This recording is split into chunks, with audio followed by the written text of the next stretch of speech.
नमस्कार, आप देख रहे हैं हिंदुस्तान सीबी न्यूज और मैं हूं आपके साथ चोप सिंह सक्सेना और बात करते हैं इस वक्त की बड़ी खबर। प्रधानमंत्री नरेंद्र मोदी 25 अप्रैल को आगरा के कोठी मीना बाजार में मैदान में देखिए किस प्रकार भाजपा प्रत्याशियों के समर्थन में जनसभा को संबोधित करेंगे।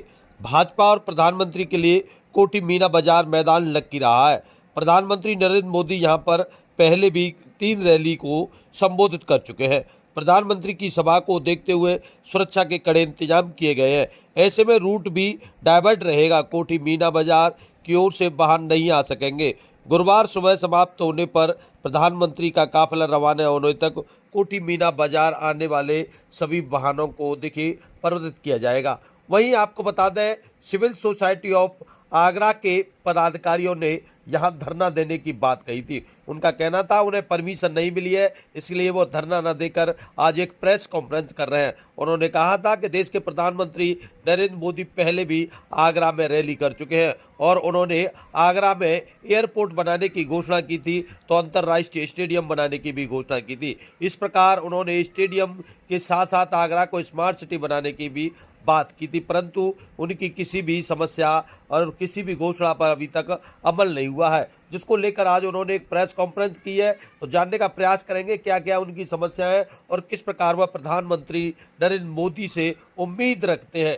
जानिए क्या बोले हैं सिविल सोसाइटी ऑफ आगरा के पदाधिकारी।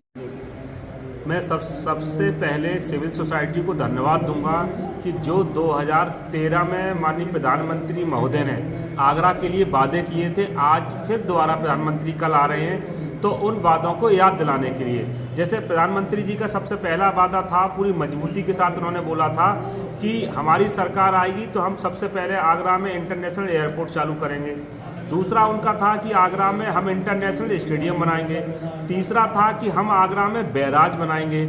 चौथा ये था कि आगरा में हम गंगा जल देंगे। तो गंगा जल देने के नाम पे आगरा की सिर्फ 30% जनता को गंगा जल दिया। उन्होंने कहा आगरा को हम स्मार्ट सिटी बनाएंगे। स्मार्ट सिटी की ये स्थिति है कि आज कोई बाहर का आदमी आता है तो पूरे देश में मास्क नहीं लगाता, लेकिन आगरा में घुसने से पहले गलियों में, मोहल्लों में, हर जगह, चाहे ताजमहल के आसपास ले लो, आदमी मास्क लगा के पर्यटक आता है। तो दुर्गंध आती है, कहीं शुद्ध पानी नहीं मिल रहा है। और जबकि पूरे अगर बात की जाए तो ताजमहल के नाम से लोग विदेशों से, अगर इंडिया में अगर कोई पर्यटक आता है तो सबसे पहले ताजमहल के नाम से आता है। फिर भी यहाँ पे एयरपोर्ट नहीं बनाया जा रहा है। तो आज मैं कांग्रेस पार्टी के शहर अध्यक्ष के नाते सिविल सोसाइटी के बैनर पर ये मांग करता हूं कि प्रधानमंत्री जी जो आपने पुराने वादे किए थे उनका जवाब दें, क्योंकि आगरा की जनता को कब तक मूर्ख बनाएंगे। आज सिविल सोसाइटी के बैनर तले हम लोगों ने प्रेस कॉन्फ्रेंस रखी मजबूरी में, क्योंकि हमने धरना प्रदर्शन देना था।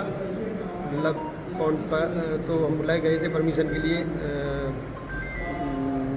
कमिश्नरेट। उनके रीडर ने, रॉय साहब के रीडर ने हमें ऐसी भाषा बोली और उसका जवाब ऐसा था कि असहनीय था।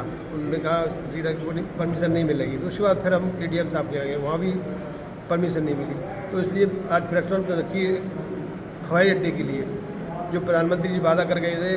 आगरा के सांसद, मेयर, सभी से मेरा अनुरोध है एयरपोर्ट की सुध लें और जेवर के चक्कर में आगरा पिछड़ी ना हो जाए, ये मेरा अनुरोध है। मैं Anil Sharma, secretary civil society of Agra.